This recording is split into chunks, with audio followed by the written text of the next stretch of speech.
Eu tenho 83 anos e vou lhe contar a verdade que ninguém tem coragem de dizer em voz alta.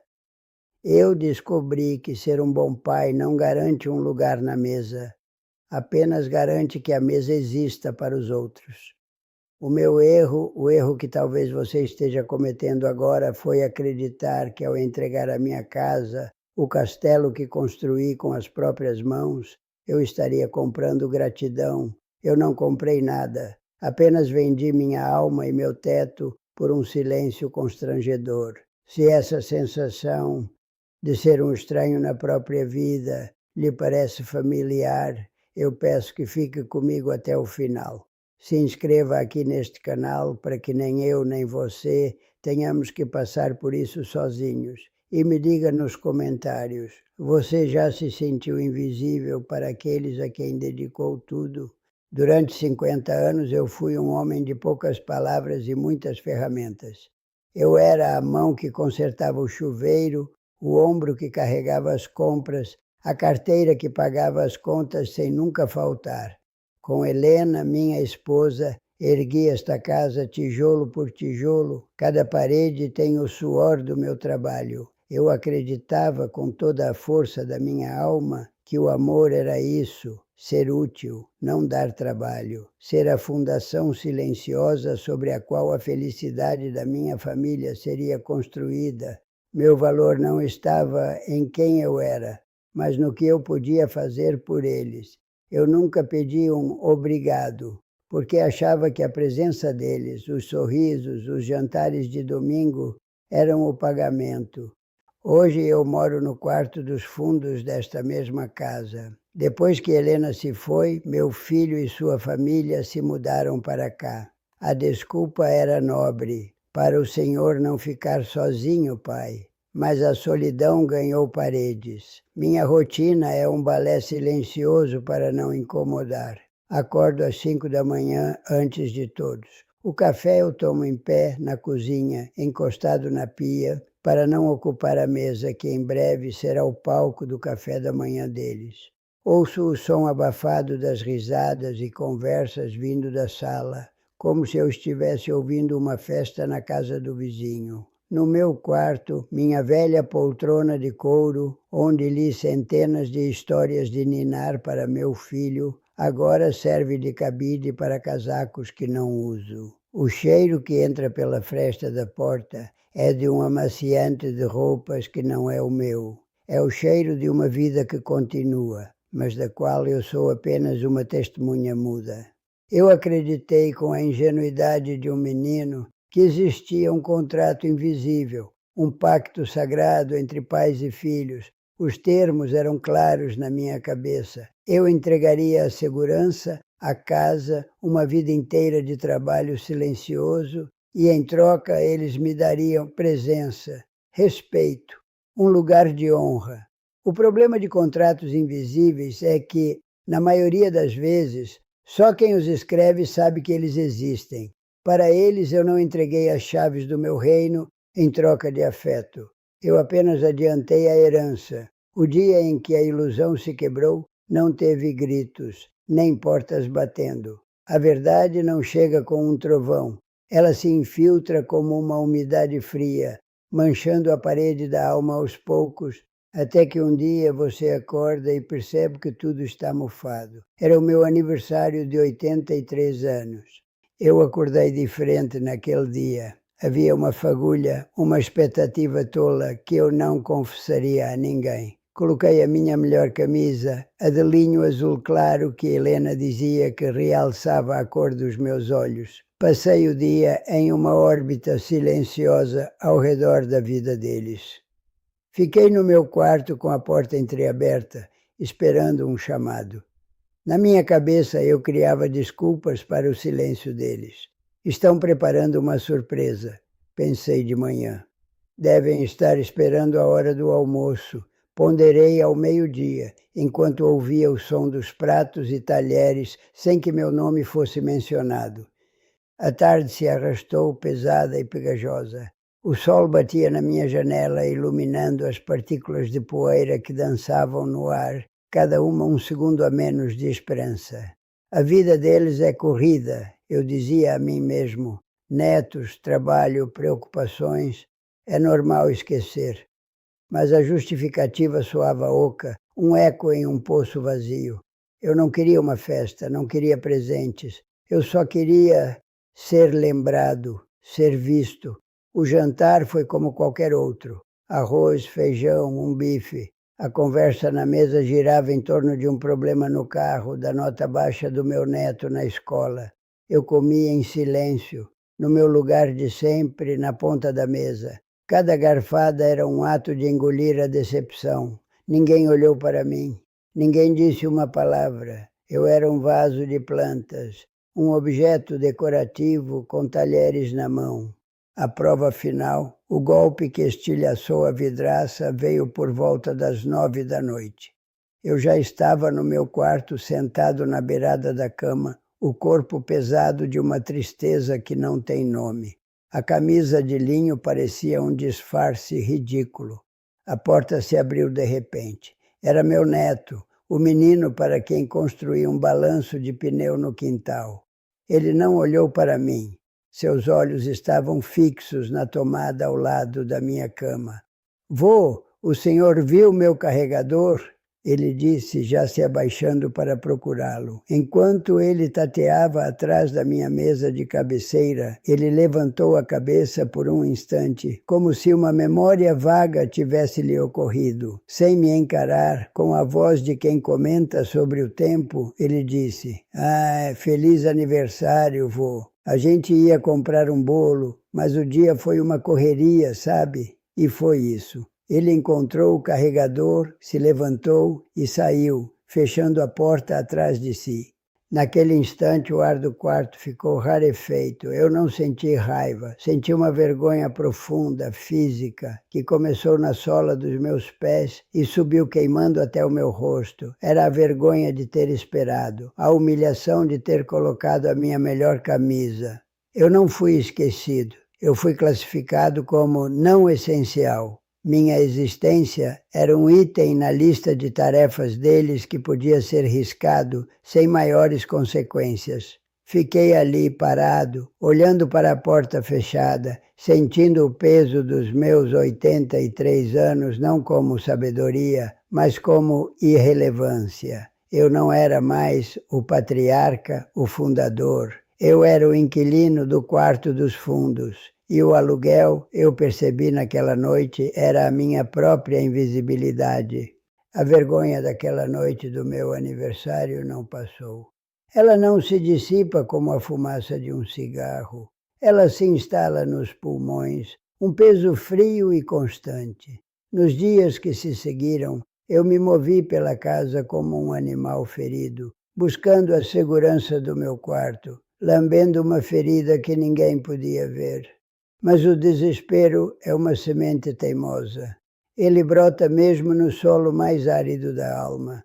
E movido por um último e patético espasmo de esperança, tentei romper o muro de silêncio. Numa noite qualquer, saí do meu quarto, atravessei o corredor, que agora parecia o território de outra família, e me sentei no sofá. O sofá que comprei com o meu primeiro bônus de Natal, 40 anos atrás. O couro gasto ainda guardava o formato do meu corpo, uma memória física de um tempo em que eu pertencia àquele lugar. Eles assistiam a um filme, luzes piscando na tela, sons de explosões e diálogos que eu não conseguia entender. Eu estava ali, a menos de 2 metros de distância, mas poderia estar em outro continente. Ninguém se virou, ninguém disse uma palavra. Meu filho, sem tirar os olhos da televisão, apenas esticou o braço, pegou o controle remoto sobre a mesinha de centro e aumentou o volume. O som alto e agressivo preencheu o espaço que a minha presença silenciosa ousou ocupar. Foi um ato pequeno, quase inconsciente, mas para mim foi um tiro, um recado claro. O seu silêncio está nos incomodando. Foi ali, afogado pelo barulho do filme, que a verdade me atingiu com a força de uma revelação brutal. Não era esquecimento, era pior. Eu era um imposto, uma obrigação silenciosa que eles pagavam com a moeda da tolerância. Minha presença não era um prazer, era um fardo. E o pensamento proibido, a ideia mais cruel e vergonhosa que uma mente pode conceber, floresceu no escuro da minha alma, afiado como um caco de vidro. Eles não me veem. Eles estão apenas esperando eu morrer para poderem finalmente reformar este quarto e se livrar do último móvel velho da casa. O tempo passou, os dias se tornaram semanas, e então chegou a véspera de Natal. A casa estava silenciosa. Eles haviam viajado para a praia com os pais da minha nora. É mais prático, pai. O senhor entende. Eu entendi. Entendi que prático era o novo nome para inconveniente. Naquela noite fiz algo que beirava a loucura. Abri o velho baú de Helena e tirei a toalha de mesa que ela tanto amava, a de linho com os cantos bordados, e pus a mesa. Para 8, o meu lugar na cabeceira, o lugar vazio de Helena ao meu lado, o do meu filho, da nora, dos netos. Todos os lugares que um dia foram preenchidos com risadas e conversas altas. Assei o frango que havia comprado, cozinhei as batatas, servi cada prato.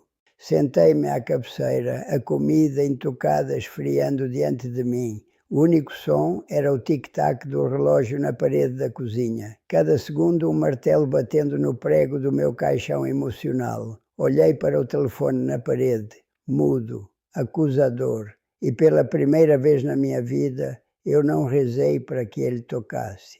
Eu estava cansado, exausto, de uma forma que o trabalho braçal de 50 anos nunca conseguiu me deixar. A dor não era mais aguda, era um vazio pesado, a certeza de que a espera havia finalmente terminado. O amor que eu ensinei, o de se doar sem pedir, havia se transformado na arma do meu próprio abandono. Eles aprenderam a lição bem demais. Eu era garantido, e tudo que é garantido, um dia perde o seu valor.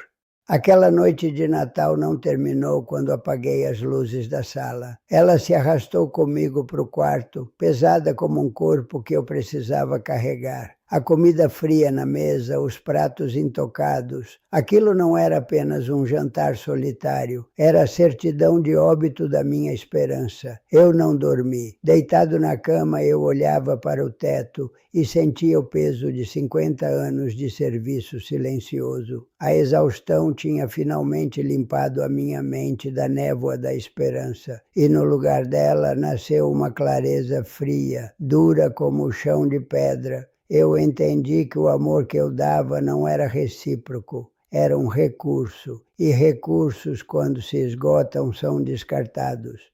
Levantei-me antes do sol. O ar da madrugada estava gelado, mas dentro de mim havia uma calma decidida. Meus pés descalços não fizeram barulho no assoalho de madeira enquanto eu caminhava até a parede do meu quarto. Ali, pendurado como um carrasco silencioso, estava o telefone. Aquele aparelho não era mais um elo, era uma âncora que me prendia ao fundo do poço da expectativa.